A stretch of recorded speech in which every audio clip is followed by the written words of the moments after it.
John K Rowling, Harry Potter and the Sorcerer's Stone. Chapter 1. The Boy Who Lived.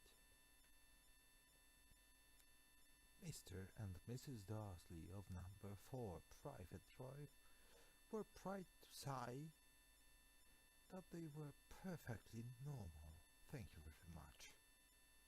They were the last people you'd expect to be involved in anything strange or mysterious, because they just didn't hold with such nonsense.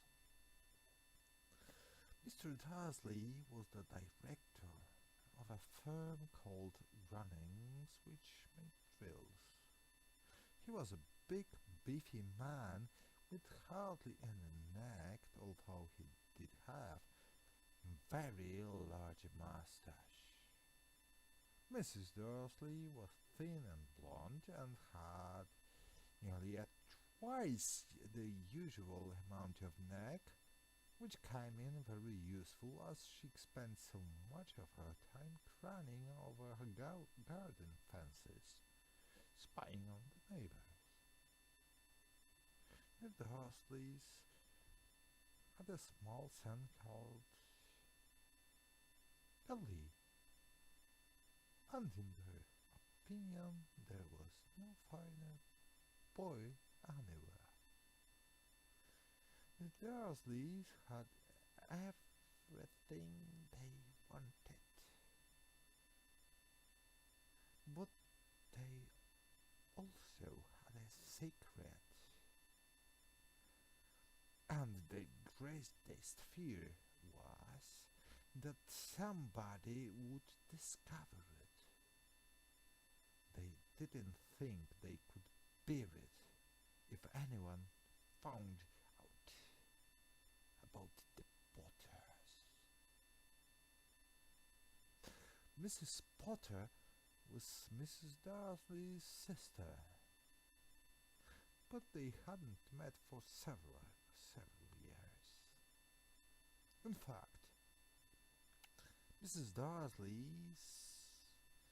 pretended she didn't have a sister because her sister and her good-for-nothing husband was as undarslish. Undarslish? Is there the word? Like this? Yes, it is. She was undarslish as it was possible to be. The Dursleys shuddered to think what the neighbors would say if the Potters arrived in the street. The Dursleys knew that the Potters had a small son too, but they had never, ever even seen him. This boy was another good reason for keeping the Potters away. They didn't want Dudley mixing with a child like that. When the Mr. and Mrs. Dursley woke up on a dull grey Tuesday on our story starts, there was nothing about the cloudy sky outside to suggest that strange and mysterious thing would soon be happening all over the country. Well, Mr.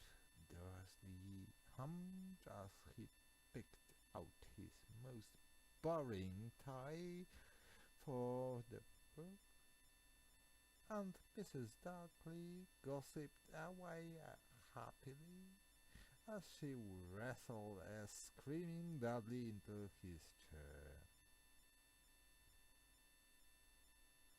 None of them noticed a large tawny owl flutter past the window.